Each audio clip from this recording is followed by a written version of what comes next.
The team wants the player to stay. The player wants to stay with the team. The city, for the most part, overwhelmingly I believe, wants the team to make it work with the player and the player to make it work with the team. Show me, please, any example of where that didn't turn into a contract. Good morning to you. Good Monday morning. I'm Dejan Kovacevic of Pittsburgh Sports. This is Daily Shot of Penguins. Comes your way bright and early every weekday if you're into football and or baseball. I also offer daily shots of Steelers and Pirates where you found this. I'm back in Pittsburgh from Montreal. Took forever. Everything that you read, see, and hear about the travel challenges that they're having in Canada is really, really accurate. Take it from someone who left his Montreal hotel at 8 a.m. on Saturday and was picked up at Pittsburgh International Airport by my wife at 8 p.m. Yeah, 12 hours. I could have driven it like in reverse and made it here faster down through Vermont and upstate New York. But enough complaining. What everyone wants to hear is what's the latest on Gino and the team. As I reported from Montreal over the weekend on Pittsburgh Sports, every indication, and I mean every, was that this is going to get done. What has changed since then? Well, nothing. Except that more time has passed, and the entire process is now just that much closer to the Wednesday opening of the NHL's free agency season. Therefore, everyone's going to get a little bit more tightly wound. I get that. I appreciate that. However, having been there in Montreal on the floor and speaking with people and having every single one of them say to me that they expect that it'll get done with a little bit more moving, or the term that Ron Hextall must have used 100 times up there, chipping away, everyone involved also realized that it hasn't been done yet. That means, and it absolutely has to mean, that there's more give to be had, probably in either direction. But it further means that they can't be very far apart. A lot of this same type of language, this chipping away stuff, was being cited in the final week or so leading up to Chris Letang getting 6 years, $36.6 million as he did. Now, everything that I've been told strongly suggests that Malkin's going to be in that same $6 million or so average annual value. So the only issue here, it would appear, is term. I've heard on my end that at varying points it's been either 2 or 3 years, although, again, when you hear these figures, these term figures, and even the money figures, you got to understand, first of all, you're almost always hearing about this stuff in some form, even if it's from a great source, secondhand or thirdhand, and there's only 2 people having actual dialogue, and that's Hextall and that's J.P. Barry, Malkin's agent. And either one of them can suggest something completely new in the time that it just took you and I to experience this segment together.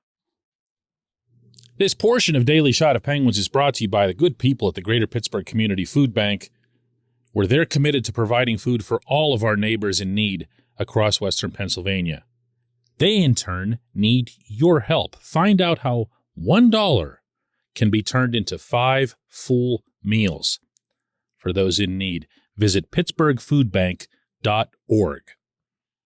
What I believe will get this done, based on everything that I was able to pick up in Montreal, will be another year of term. I do believe that there's been an acceptance on the part of Malkin and his representation that Letang was going to be treated differently, for the simple reason that Letang had no availability issues and was more durable than Malkin's been for quite a while. That's kind of an easy case for the team to make without denigrating the player. It's just a simple fact. Look under the GP column on the back of his hockey card, and then look what's there on the other guy's card. Letang, despite his early career history of injuries, has been there a lot for the Penguins. And when you additionally weigh how much Letang has played within games, regularly being a 25, 26-minute guy, being on all three phases of the team, including power play and penalty kill, again, easy case to make without denigrating Malkin. He's not a penalty killer, never has been one, probably not about to start now. Doesn't mean he's a better overall player, doesn't mean he's got a better overall chance, for example, to get into the Hall of Fame or anything like that.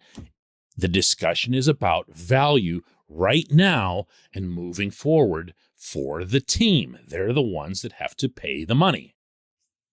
One source within the Penguins, and this was late Saturday afternoon in Montreal, after I'd asked about Malkin, came right back and said, "Who do you think we'd replace him with?" That was the question. I didn't get an answer. I got a question back. Who do you think we'd replace him with? And before I had a chance to chime in with some of the usual names that get spouted, and this was before the Predators had wrapped up Philip Forsberg with an 8-year contract, and I had told everybody on this show Forsberg was nothing more than a pipe dream. Nashville absolutely was going to keep him, and they did. He came back with Vince Trocheck and was not super flattering, and not in a critical way so much about Vince, who's a terrific player, but in comparing Vince to Malkin, wow, no. And when you end up seeing the kind of term that Vince is going to get, and God bless him, you'd love to see the Pittsburgh kids succeed, any of them, across the NHL. When you see the term that he gets, you're going to be wondering to yourself, wow, what kind of player is Vince Trocheck going to be 5 or 6 years down the road? You don't really have to wonder that much what kind of player Gino will be in, 2 or 3 years. He's still got his legs for the most part. You still see that when he cranks it up, he can make things happen, including with his skating. You've seen his renewed commitment. I should say new commitment, not renewed. His new commitment to playing all 200 feet. He's the guy. He's the guy they want. He's the guy they want to be their second-line center. But even beyond that, seriously, and this applies to everybody, myself included, we all need to take a step back from this and ask ourselves, are they really going to let this level of relationship fall apart over a single year 4 years from now? When, who knows, the current GM might not even be here anymore. These careers tend not to last very long. If they want to get it done, it's going to get done. They definitely want to get it done. There are still a couple of days to make that happen. When we come back, J1Q.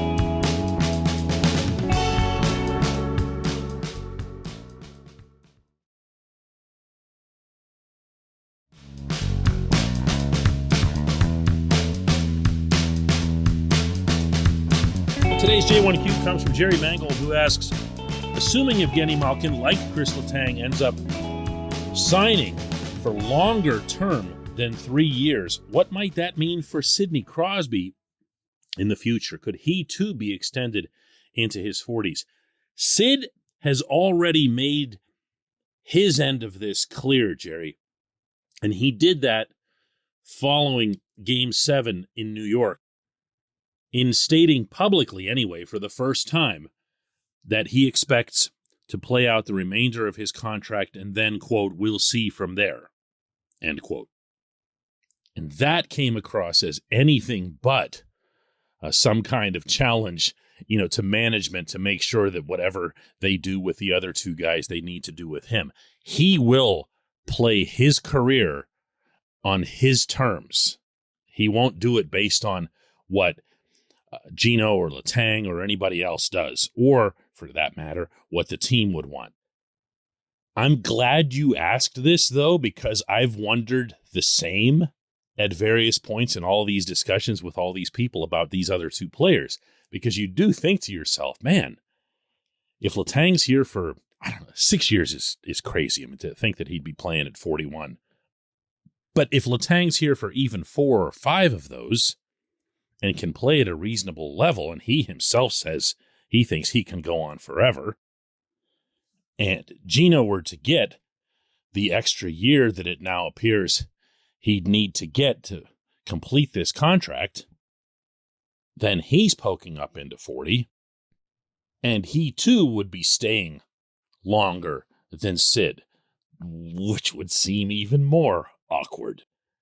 But then, honestly, Jerry, I have to have like a snap myself back to attention moment and realize what it is that we're talking about here. We're talking about a long time from now. A lot of different things can happen. And there's different levels of no movement clauses or trades or things that you can execute in order to move contracts once a player has faded and or decides to retire. Even a great player like one of these three. God bless the Arizona Coyotes. The reason they're in the league is to make sure that they can just barely spend up to the cap floor by taking on other people's unwanted contracts at the last minute. But man, I gotta say this, and I don't care how this comes across. Not to you, Jerry, to like everyone listening. This dialogue in general is a little scary. Okay, as much as I'm in favor of having all three of these guys back for the coming season, it does make me a little bit cringy to think about what it means 3-4 years down the road to have all of them potentially under contract. I had a brief chat with Bill Guerin up in Montreal on the floor, and we were talking about the way the Wild roster has come together since he's taken over as GM. He's actually done a really, really good job and doesn't get much credit for it around the league. And I made some kind of comment back to him where I just said, man, if you just weren't saddled with those two deals, and he knew what I meant, Zach Parise and Ryan Suter, who signed the simultaneous $100 million deals, you'll recall from about a decade ago, it seems now. Well, their cap hits at around $14 million combined per year are still there on the books. There's nothing he can do about it. He just has to work around it. Minnesota has, as a result, a lower cap than anybody else. You hate to see that on a team that's got Kirill Kaprizov and some other really exciting young talents. Imagine what Guerin and the Wild could do with that money. That's what you don't want to see here. Anyway, that has little to do with your question, Jerry. It just made me think of it. I appreciate that. I appreciate everyone listening to Daily Shot of Penguins. We'll do another one tomorrow, and maybe we'll be talking about a Gino deal. Who knows?